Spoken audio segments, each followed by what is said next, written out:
Pemirsa, Kejaksaan Agung menetapkan mantan Mendikbudristek Nadiem Makarim sebagai tersangka kasus dugaan korupsi pengadaan laptop Chromebook dengan kerugian negara mencapai 1,98 triliun rupiah.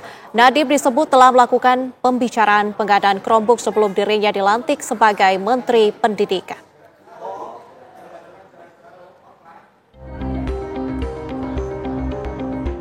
Setelah sebelumnya, mantan Menteri Pendidikan Nadiem Makarim dicekal ke luar negeri sejak 19 Juni lalu, Kejagung akhirnya menetapkan Nadiem sebagai tersangka dugaan korupsi pengadaan laptop Chromebook. Kejagung menyebut ada 1,2 juta unit laptop tidak bisa digunakan efektif. Akibatnya, kerugian negara mencapai 1,98 triliun rupiah. Nadiem Makarim ditetapkan sebagai tersangka setelah menjalani pemeriksaan 3 kali di Kejaksaan Agung. Dalam program digitalisasi pendidikan tahun 2019 sampai dengan tahun 2022, dapat kami sampaikan bahwa berdasarkan hasil pemeriksaan dan alat bukti, yaitu berupa keterangan saksi, ahli, petunjuk, dan surat, serta barang bukti yang telah diterima atau diperoleh tim penyidik pada Jampisus pada hari ini kembali menetapkan satu orang tersangka dengan inisial NAM selaku Menteri Pendidikan, Kebudayaan, Riset, dan Teknologi Republik Indonesia periode tahun 2019-2024. Perbuatan yang dilakukan oleh tersangka NAM antara lain yaitu pada bulan Februari 2020, NAM yang saat itu menjabat sebagai Menteri Pendidikan dan Kebudayaan, Riset, dan Teknologi melakukan pertemuan dengan pihak dari Google Indonesia dalam rangka membicarakan mengenai produk dari Google, yaitu dalam program Google for Education dengan menggunakan Chromebook yang bisa digunakan oleh kementerian, terutama kepada peserta didik. Pengadaan laptop berbasis Chromebook itu merupakan bagian dari program digitalisasi pendidikan besutan Nadiem pada periode 2019-2022. Dalam pemeriksaan sebelumnya, Kejagung menyebut bahwa Nadiem membuat grup WhatsApp bernama Mas Menteri Core Team bersama keempat tersangka pengadaan laptop lainnya. Saat itu, Nadiem membicarakan pengadaan Chromebook beberapa bulan sebelum dirinya dilantik sebagai Mendikbudristek. Tim TV One mengabarkan.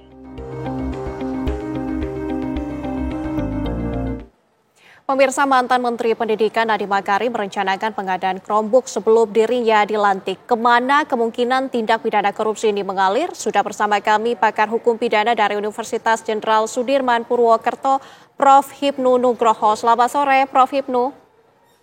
Selamat sore, Mbak Nadila.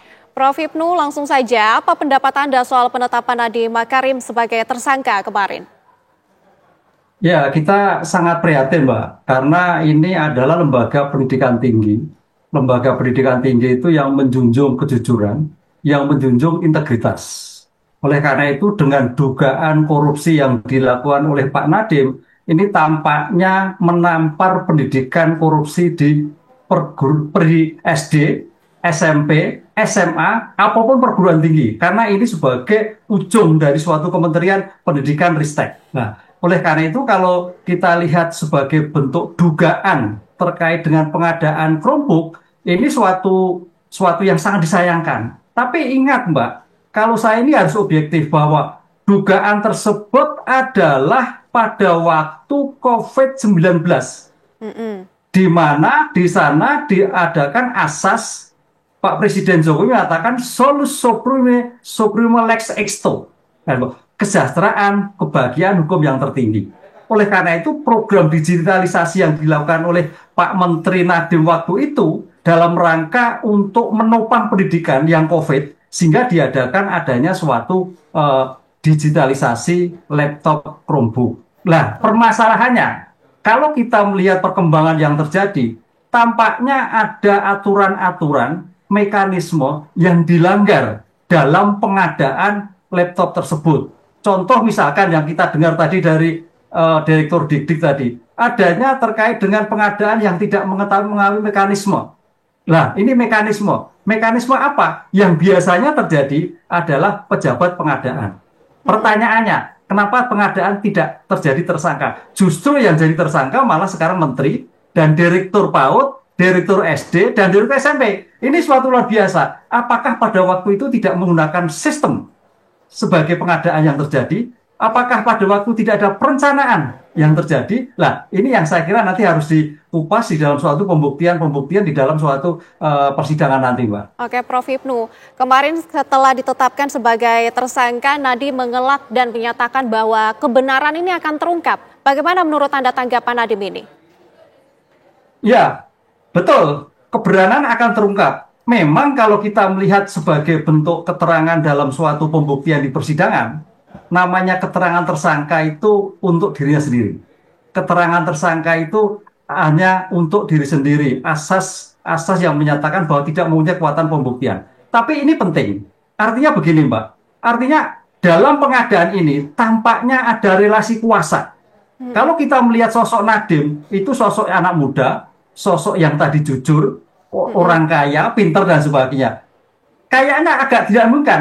Oleh karena itu saya nyatakan di sini, harusnya nanti Pak Nadiem harus juga membuka diri bahwa relasi kuasa yang terjadi di atasnya, siapa yang memberikan pengaruh pengadaan terhadap Chromebook tersebut. Yang karena dalam hal pengadaan ini, kalau nggak salah di Litbang nyatakan tidak baik, sehingga harus dialihkan kan itu. Tapi kenapa sampai melakukan suatu dalam petik melanggar aturan? Siapa di atas Pak Nadiem, siapa yang memberikan suatu pengaruh, siapa yang memberikan anjuran? Ini suatu yang luar biasa. Karena kalau kita nanti Pak Nadiem, berarti kan Pak Nadiem nggak salah.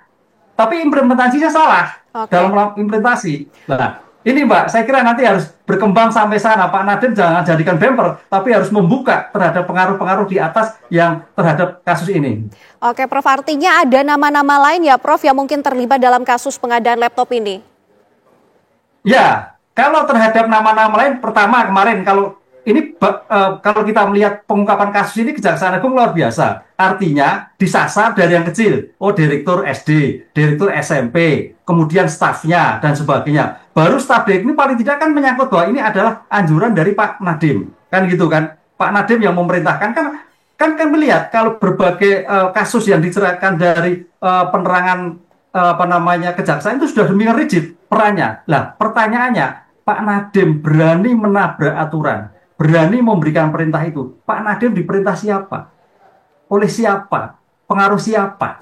Ini yang saya kira harus dibuka. Makanya kalimat kejujuran itu saya kira betul bahwa Pak Nadiem jangan-jangan hanya sebagai alat ketika itu karena pengadaan yang terjadi. Karena ini gini Mbak, pada waktu COVID-19, saya kan dosen ya, saya pernah penelitian dan kita seminarkan. Jadi judul saya begini, pemeriksaan kaitannya dengan korupsi di era COVID. Ternyata korupsi di era COVID itu sama banyaknya di era sama tidak COVID. Hanya objeknya yang berubah. Contoh misalnya yang kita catat kemarin, bantuan bansos kena, kemudian bantuan e-market kena, kemudian bantuan alkes kena. Lah ini bantuan terhadap laptop. Ini suatu sistem yang gimana kita harus mempelajarinya. Karena tampaknya mungkin ini yang penasihat hukum menjadi kunci adalah ketika itu Presiden mengatakan solus suprema lex exto. Jadi kemanusiaan, kebahagiaan, ketertiban hukum yang tertinggi. Jadi seolah menabrak. Lah, kuncinya kalau waktu itu kita seminar diadakan,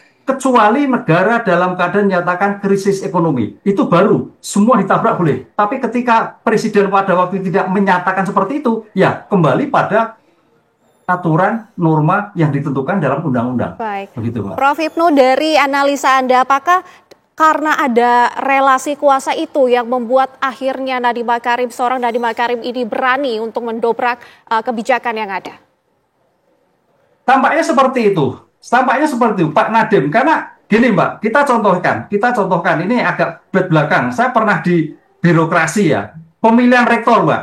Ketika itu beberapa perguruan tinggi sudah ditentukan Pak Nadiem misalkan A yang jadi dan sebagainya. Tapi detik-detik terakhir Pak Nadiem agak menjadikan apa bahasa Jawanya gleor karena ada telepon yang lain, karena ada keinginan yang lain. Di sini saya kira saya sebagai orang perguruan tinggi yang pada waktu di birokrasi, oh ini Pak Nadiem itu tidak kuat kepribadian, tidak kuat menahan dugaan, tidak kuat menahan benturan dan sebagainya. Karena pada waktu banyak sekali pada A sudah ditentukan Pak Nadiem, harinya berubah. Nah ini demikian juga. Saya kira kondisi ini menjadikan bahwa pada saat itu udah Pak Nadiem ini aja, prom aja nggak apa-apa, aturan bisa juga terjadi seperti itu. Makanya kalau tadi katakan Pak Nadiem nanti akan dinilai, saya kira Pak Nadiem inilah kuncinya. Kenapa jadi seperti ini sehingga Pak Nadiem sampai dikatakan harus bertanggung jawab atas kasus yang bersangkutan. Oke Prof. Hipnu, ini dari kabar yang terkuak adalah bahwa Nadiem Makarim ini sebelumnya memang sudah melakukan perencanaan sebelum ia dilantik menjadi menteri.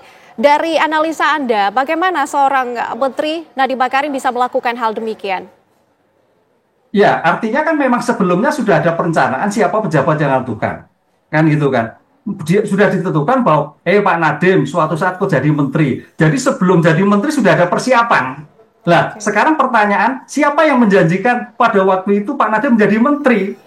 Nah, ini saya kira relasi kuasa ke atas, ini yang belum terbuka. Kalau relasi kuasa ke bawah, kepada Direktur PAUD, Direktur SD, sudah terbuka. Tapi relasi ke atas, ini yang saya kira menjadikan bahwa sebagai sinyal bahwa Pak Nadiem itu tidak sendiri, itu adalah sebelum jadi menteri sudah ada perencanaan. Berarti ada suatu pengharapan ke depan Pak Nadiem jadi menteri. Sekarang pertanyaan, siapa yang memberikan Pak Nadiem jadi menteri? Nah, ini saya kira yang nanti menjadikan kunci untuk membuka kotak Pandora yang lebar bahwa ini perkara ini bisa kemana-mana gitu loh. Oke Prof. Hipnu, setelah Nadiem Makarim kemarin telah ditetapkan menjadi tersangka, kemana kemungkinan aliran tindak pidana korupsi ini akan ditelusuri? Apakah pihak-pihak yang memang sebelumnya belum terkuak ataupun belum ditetapkan sebagai tersangka itu akan dimungkinkan keluar dalam kasus ini? Dalam suatu pembuktian kan dalam rangka mencari kebenaran material. Kebenaran material itu adalah kebenaran sebenarnya. Oleh karena itu, kita nanti saya kira PPATK juga akan melihat bahwa ketika melakukan suatu pelanggaran kaitannya pengadaan Chromebook, duit itu larinya kemana? Apakah hanya kepada tokoh orang-orang yang sudah ditentukan? Apakah pada lari ke orang tertentu? Apakah kepada kelompok tertentu? Ini saya kira harus juga dijelaskan nanti. Makanya dalam hal seperti ini, dalam pengungkapan perkara Mbak, kemarin yang dikunci itu adalah direktur-direktur akan membuka bahwa ini adalah perintah Pak Nadiem. Lah, sekarang dalam pembukaan ini, pemeriksaan Pak Nadiem di dalam suatu persidangan ini harus membuka diri juga bahwa Pak Nadiem itu tidak sendiri, ada relasi kuasa di atasnya yang melakukan bahwa terpaksa melakukan pelanggaran Chromebook itu ada seperti itu. Karena kalau kita lihat Mbak, nggak mungkin dalam suatu pengadaan perguruan tinggi tanpa biro perencanaan, tanpa biro pengadaan. Itu kalau kita lihat press release Kejagung itu kan seolah menteri, kemudian pada direktur-direktur. Lah, sistem pengadaan ini seolah-olah diterjang tanpa ada suatu sistem yang ada. Apakah seperti itu pengadaan dengan 1,9 triliun? Ini jadi problem besar. Apakah itu suatu pengadaan yang dilakukan di pemerintah Indonesia ini? Perpresnya jelas, perpres pengadaan jelas. Itu harus rigid, Mbak, untuk menghindari hal-hal yang tidak diinginkan. Oleh karena itu saya kira nanti PPATK harus memberikan suatu support data, informasi data, dana 19 kerugian yang ditimbulkan itu larinya kemana? Kalau memang ada cashback-nya kemana? Kado alih keuntungannya kemana? Ini saya kira yang harus menjadikan suatu kebenaran yang betul-betul objektif. Baik, kita akan ikuti bagaimana jalannya kasus ini dan Prof. Hipnu Nugroho, terima kasih sudah bergabung bersama kami di Kabar Petang. Selamat beraktivitas kembali.